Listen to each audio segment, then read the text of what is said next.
Episode ரொம்ப இன்ட்ரெஸ்டிங்கா ஆரம்பிக்குது. சிந்தாமணியோடைய பொண்ணு ரேகா நேரடியா சத்யா வீட்டுக்கே போயிடுறா. சந்திரா கிட்ட சத்யாவை பார்க்க வந்தேன்னு சொல்லிட்டு ஸ்ட்ரெயிட்டா மாடிக்கே போயிடுறா. அங்க என்ன பண்றாங்கன்னா, எந்த பில்டப்பும் இல்லாம சத்யா கிட்ட நான் உன்னை காதலிக்கிறேன், என்ன கல்யாணம் பண்ணிக்கிறியான்னு டைரக்டா ப்ரப்போஸ் பண்ணிடுறா. சத்யாவுக்கு கொஞ்சம் ஷாக்கு, பேசவே முடியாம நிக்கிறாரு. இவங்க ரெண்டு பேரும் நல்லா பழகிட்டு இருந்தாலும் ஆக்சுவலி இவங்களே பரம எதிரிகளோட வாரிசுகள் தான். இந்த விஷயம் சிந்தாமணிக்கு தெரிய வந்தா என்ன ஆகும் அப்படின்னு ஒரு பெரிய டென்ஷன் இந்த சீன்ல கிரியேட் பண்ணது. அடுத்தது முத்து வீட்டுக்குள்ள ஒரு எமோஷனல் சீன் போகுது. முத்து மனோஜ் ரூமுக்கு கட்டில மாட்டிட்டு இருக்காரு.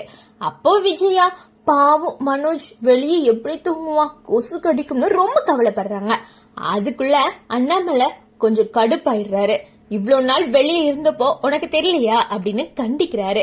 அதுக்கப்புறம் அந்த டிஸ்கஷன் அங்கேயே முடிஞ்சிருது. இப்போ மெயின் டென்ஷன் என்னன்னா, கிருஷுவுக்கு உடம்பு சரியில்லைன்னு ரோகிணி சொன்ன அந்த விஷயம். மெயினா அதை கேட்டு வீட்டுல எல்லாருக்குமே சொல்லிடுறாங்க. அண்ணாமலை ஸ்ட்ரெயிட்டா ரோஹிணிய நம்ப முடியாது, அவ வீட்டுக்கு போகாதீங்க அப்படின்னு சொல்லிட்டு ஒரு வார்னிங்கும் கொடுத்துட்டு போயிடுறாரு. ஆனா முத்துக்கும் மீனாக்கும் கிருஷ் மேல ரொம்ப பாசம். காய்ச்சலோட இருக்கான்னு நினைச்சு டென்ஷனா இருக்காங்க. எப்ப போய் பாக்கலான்னு யோசிக்கிற நேரத்துல முத்து ஒரு ஐடியா இருக்குன்னு சொல்றாரு. என்ன ஐடியா?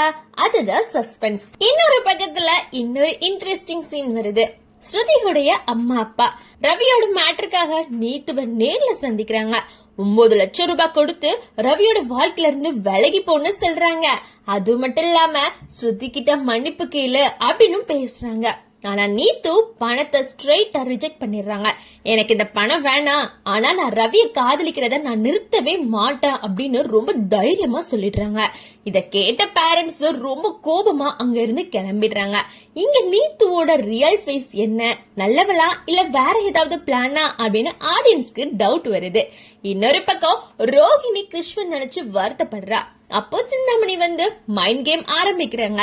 கிருஷ் மீனாவை பாக்கணும்னு சொல்லாத, மனோஜ பாக்கணும்னு சொன்னாதான் சொல்லு, அவனை ஓம் பக்கம் இழுத்துக்கொண்டு ரோகிணிக்கு ஐடியா கொடுக்கறாங்க.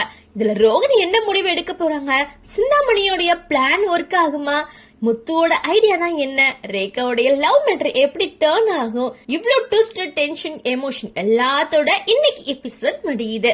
மொத்தத்துல பார்த்தா love proposal, family ego, secret plan, emotional drama, full package episode தான் இன்னைக்கு. இந்த வீடியோ பிடிச்சிருந்தா லைக் பண்ணுங்க.